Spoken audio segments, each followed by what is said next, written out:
Hello, how do I decide if a trade is worth holding longer? Well, I buy stocks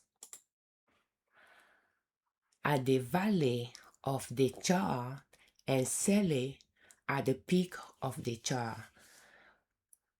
But before I sell it, I like to see for how long in the previous cycle, for how long a stock the stock has been climbing up before, or climb up, for how long it climbed up before it was done climbing up and start going down.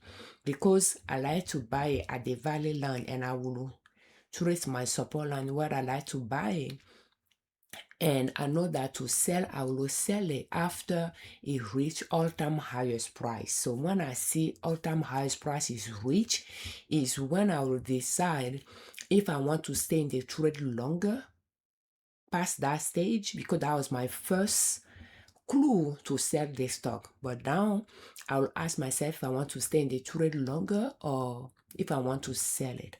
And the way, if I will stay in the trade longer or sell it, I will look at the previous cycle to see for how long after it reached all-time highest price, for how long it continued to go up before it was done, and then start going down. And that's how I will decide that. So let's use an example of WELL as of July 14, 2026 to analyze. So when we are looking at WELL, I have not purchased it yet because we are not seeing any arrow here.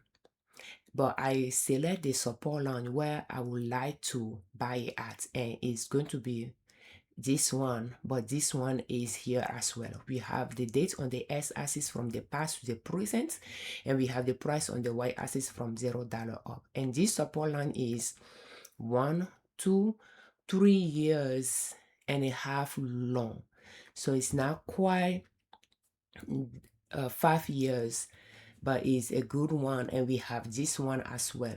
So and I select those. So that means when it comes down to here, I might buy some share. If it continue to go down and touch base with this one, I might buy some more. So if I purchase it on those, then I will wait to sell it after it reach all-time highest price. For that reason, I use maximum chart for my chart analysis, and this chart is a daily chart.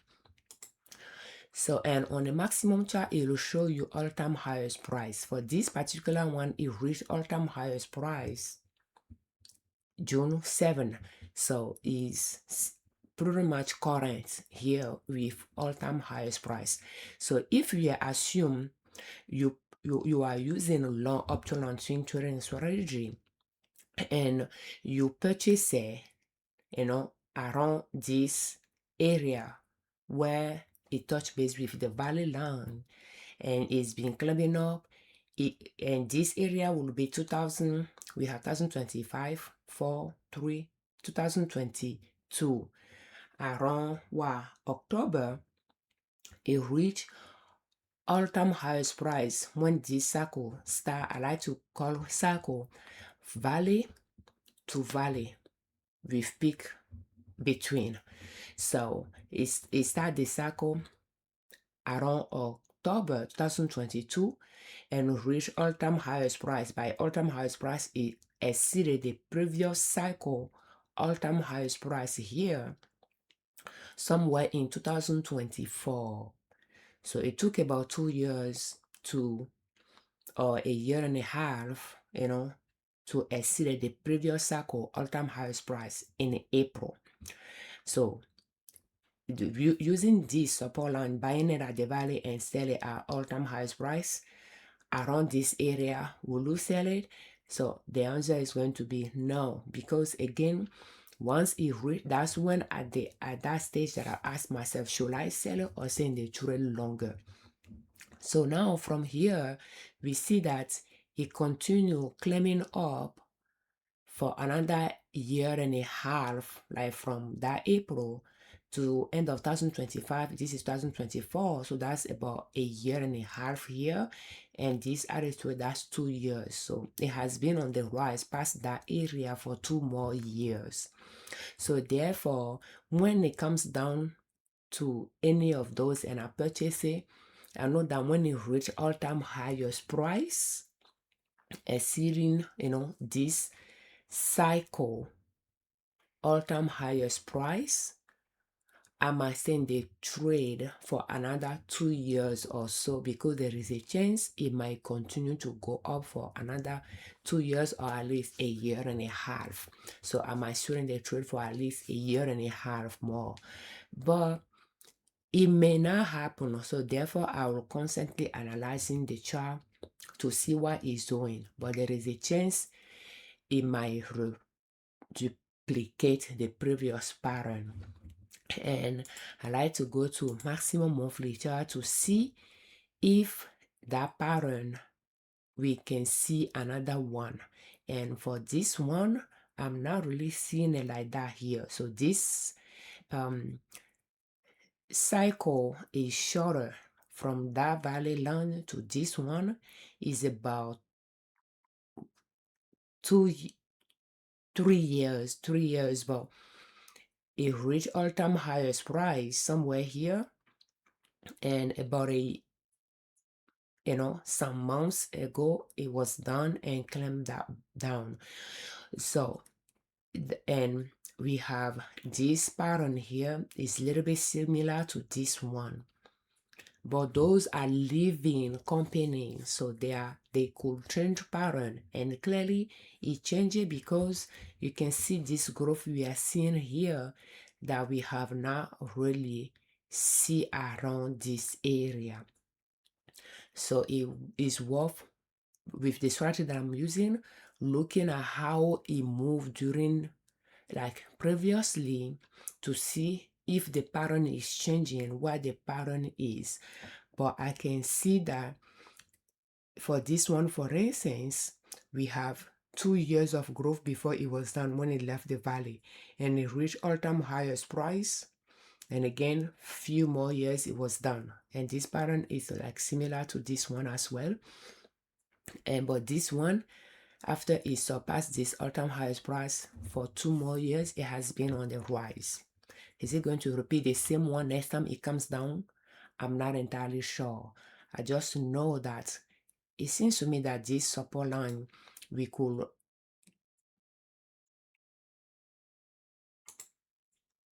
extend it. If we extend it all the way here, it'll go across those. So now, but it just seems like those two can be connected in some way here. But yeah, they are living companies, and the chart is breathing. So therefore, I like to just keep analyzing the same stocks. If the stocks is working for me, I just like to keep trading the same stocks. It's like investing, but now holding forever, buying, selling, rebuying, and selling. And those are growth stocks, so they do reach a higher and higher peak. But trying to determine where to sell it and not to stay in the trade too long past where you should sell it is a skill that I'm trying to develop, work on. And that's why I just prefer to keep trading the same stocks so that I can understand them, and that way I can learn from my previous experience of them to keep improving my exit strategy with each one of them, because each one of them is unique, and I don't think one will apply to them all. They are living, breathing things, and they are impacted by economical things happening in our economy and things like that. So therefore,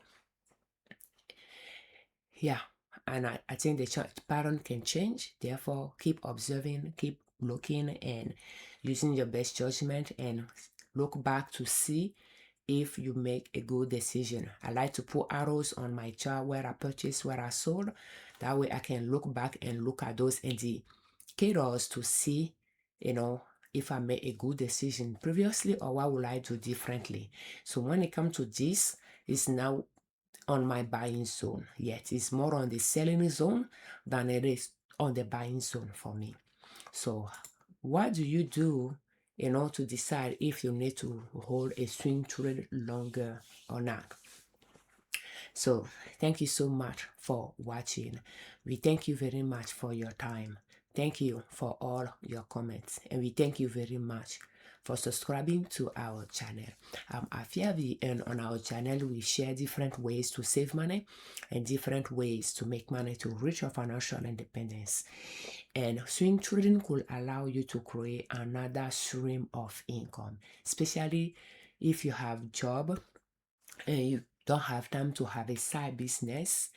It makes sense to see if you can do a budget to know how much you bring in, your household bring in as an income from your full-time job, and how much your monthly expenses are, to see if there is some wants you can trim from to have some change left and invest. And once you have enough, you buy some shares to swing trade a little bit at a time, one share at a time. When we are looking at WLL, for instance, let's say you purchase it around this valley line. It gave you it linger quite a bit around this area, multiple, like that's what those large cap does. They do not move too quickly. So therefore, if you don't find it where you want to find it, you will still get in at some point.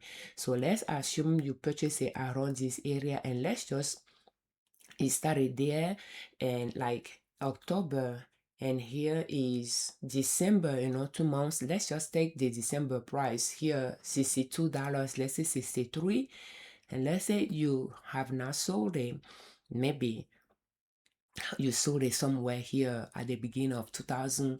Let's just say maybe in December. Let's just say that maybe when it was going down here, you thought it was down and you decided to sell it.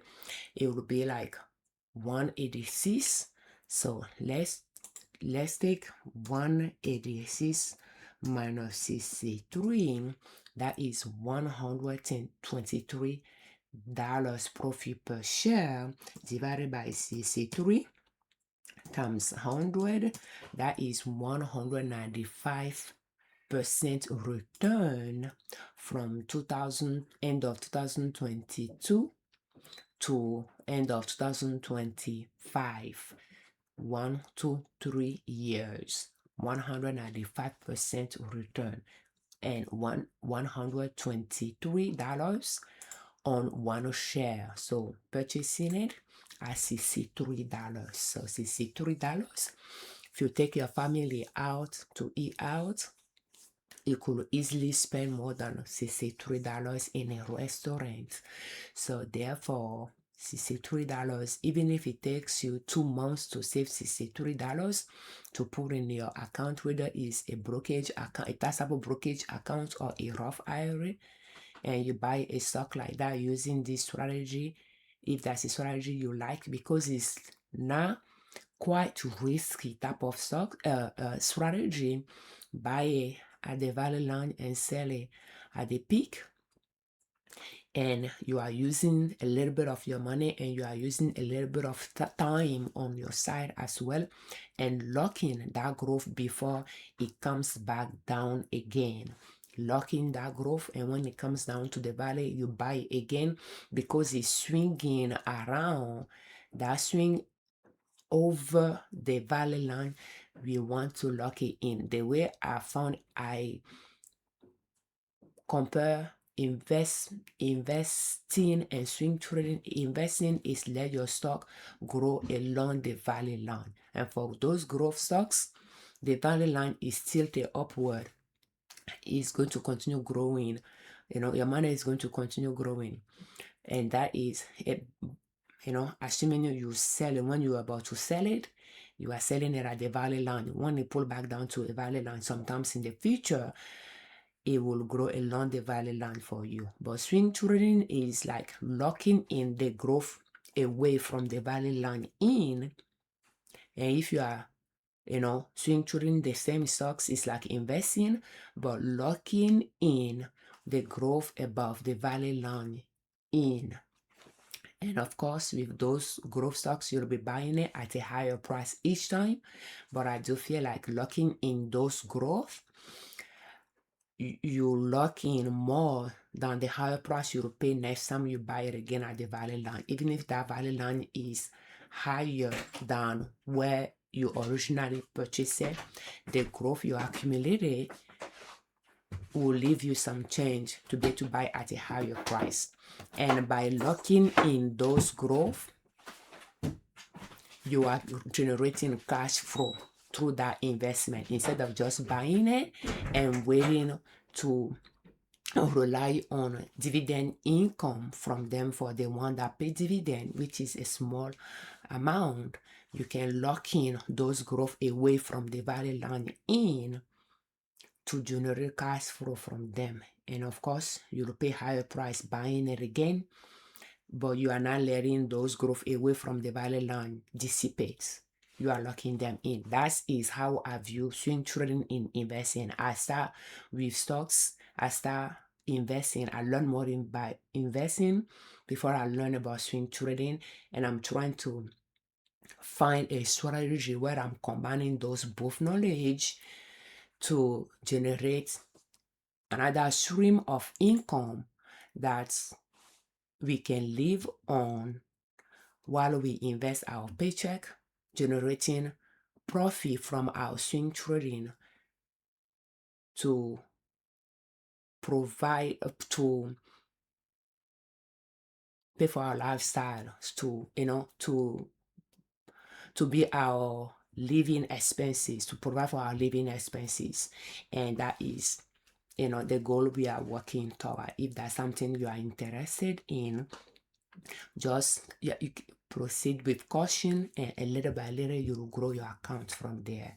So we are doing ours in a taxable brokerage account, but that is a personal choice to generate a stream of income, now waiting until retirement to be able to touch the money, but generate a stream of income beside our job so that we have options. It's not about financial independence for us. It's not about retiring early, but have options to decide when we want to retire and how long we want to work and enjoy our job and not feel like we depend on it for our basic need, but we have options.